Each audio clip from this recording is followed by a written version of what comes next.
El 24 de junio de 1941, el sol ardía sobre los campos dorados de Lituania, bañando de luz una carretera polvorienta que serpenteaba entre colinas suaves y bosques densos. En un mundo en llamas, donde la maquinaria de la guerra nazi rugía con una furia implacable, un solo hombre, un artillero soviético sin nombre registrado en los anales oficiales, estaba a punto de escribir una página imborrable en la historia militar. La Operación Barbarroja, el asalto más colosal de la historia, había estallado apenas 2 días antes, el 22 de junio, cuando 3 millones de soldados alemanes irrumpieron en la Unión Soviética a lo largo de un frente de 2.900 kilómetros. El objetivo de Hitler era claro: aplastar a la Unión Soviética en una campaña relámpago antes de que el invierno ruso detuviera su maquinaria de muerte.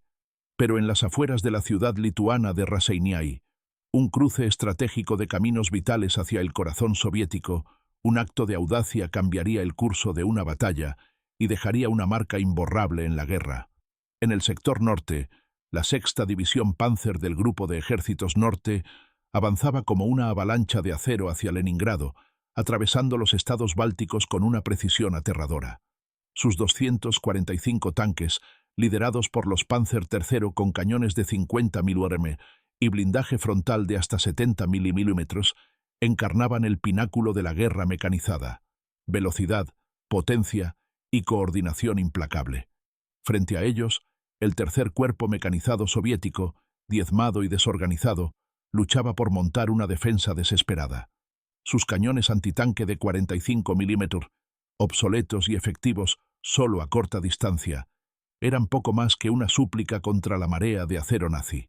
Los manuales soviéticos, redactados en las oficinas de Moscú, dictaban tácticas rígidas: disparar al vehículo líder para desorganizar la formación enemiga.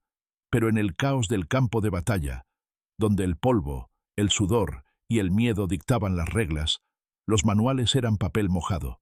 En una colina estratégica junto a la carretera principal de Raseiniai, el teniente Vasily Volkov comandaba una batería antitanque de 3 cañones de 76,2 mm. El terreno era ideal. Campos abiertos ofrecían líneas de visión claras, zanjas profundas flanqueaban la carretera y un bosque denso proporcionaba camuflaje natural. Mientras los artilleros preparaban sus posiciones, un sargento sin nombre, de mirada afilada y mente inquieta, estudiaba el terreno con una intensidad casi sobrenatural. Medía distancias, calculaba ángulos de tiro, observaba la estrechez de la carretera y las zanjas que la encadenaban.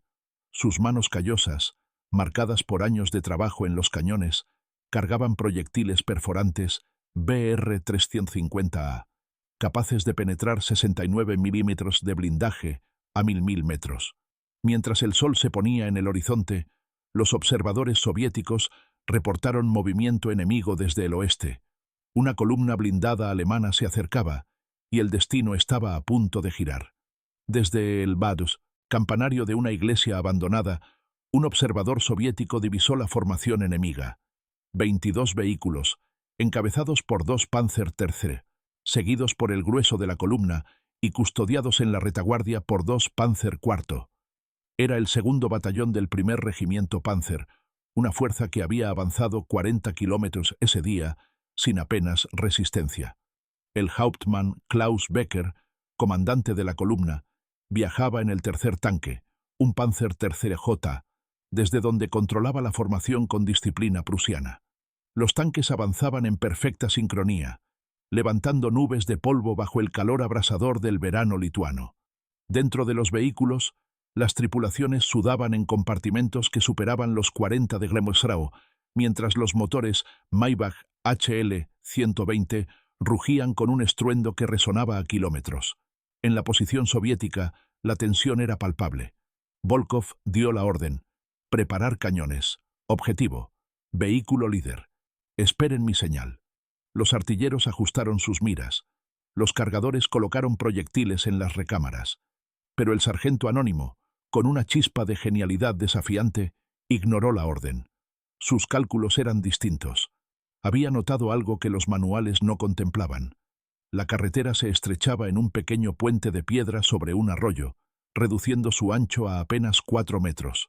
Las zanjas profundas a ambos lados hacían imposible cualquier maniobra lateral. Si lograba bloquear la columna en ese punto, los tanques alemanes quedarían atrapados, incapaces de avanzar o retroceder. Mientras la columna enemiga se aproximaba a 1200 metros, reduciendo velocidad para cruzar el puente, el sargento ajustó su cañón. No apuntó al primer tanque, ni al segundo. Su retícula se fijó en el tercer vehículo, el de Klaus Becker. Su dedo se tensó en el gatillo. A las 16:47, el silencio de la tarde lituana se desgarró con el estruendo del primer disparo. Un proyectil BR-350A salió del cañón a 662 metros por segundo, impactando el lateral izquierdo del Panzer III de Becker. El blindaje de 50 milímetros cedió como mantequilla, y la munición interna detonó en una bola de fuego naranja. La torreta voló 3 metros en el aire, y el tanque en llamas bloqueó la carretera por completo. Los dos Panzer III de vanguardia, sin comunicación inmediata, siguieron avanzando, mientras los 19 vehículos restantes frenaban en seco. El pánico comenzó a cundir por radio. Volkov, furioso, gritó: «¡Fuego no autorizado! ¿Quién disparó?». Pero el sargento no respondió. Ya estaba ajustando su segundo tiro. A las 16:48, un segundo proyectil impactó el último Panzer IV de la retaguardia, destruyéndolo y bloqueando la salida. La trampa estaba cerrada. 20 tanques alemanes quedaron atrapados en un segmento de 500 metros, sin espacio para maniobrar. El tercer disparo, 40 segundos después, alcanzó un Panzer III en el centro de la columna, incendiando su motor. El cuarto disparo destruyó otro tanque. Los artilleros alemanes, desesperados, intentaban localizar la posición enemiga, pero el camuflaje soviético era impecable. Solo veían el destello fugaz del cañón. Los otros dos cañones soviéticos, inicialmente desconcertados por la insubordinación, comprendieron la genialidad del plan y comenzaron a disparar contra objetivos intermedios. En 15 minutos, la columna alemana se convirtió en un infierno de metal retorcido. 12 vehículos fueron destruidos. 8 sufrieron daños críticos. Solo los dos tanques de vanguardia lograron escapar, retirándose para reportar el desastre. El humo negro se alzaba sobre los campos lituanos, visible a 15 kilómetros. El sargento cesó el fuego. Su cañón, al rojo vivo, había disparado 23 proyectiles. Volkov ordenó un repliegue inmediato ante la llegada de artillería alemana. En menos de 8 minutos, los cañones fueron desmontados y evacuados por caminos forestales. La carretera quedó como un cementerio de acero, con llamas que ardieron toda la noche y un olor a combustible quemado que impregnó el aire. El Oberstleutnant Friedrich von Seckendorf, comandante del primer regimiento Panzer, recibió el reporte a las 17:30. La pérdida de 20 tanques en 15 minutos fue un golpe devastador. Los análisis alemanes revelaron que la mayoría de los disparos provinieron de un solo cañón, ejecutados con una precisión táctica escalofriante. La respuesta nazi fue inmediata. Desplegaron cañones de 81 milímetros y ajustaron sus tácticas, aumentando las distancias entre vehículos y reduciendo la velocidad de avance. Esto retrasó su ofensiva 6 horas, tiempo que los soviéticos aprovecharon para reforzar sus defensas en Raseiniai.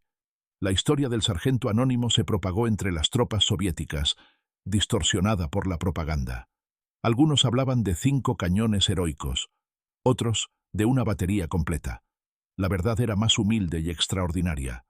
Un solo hombre, desobedeciendo órdenes, había visto una oportunidad táctica y la ejecutó con precisión letal.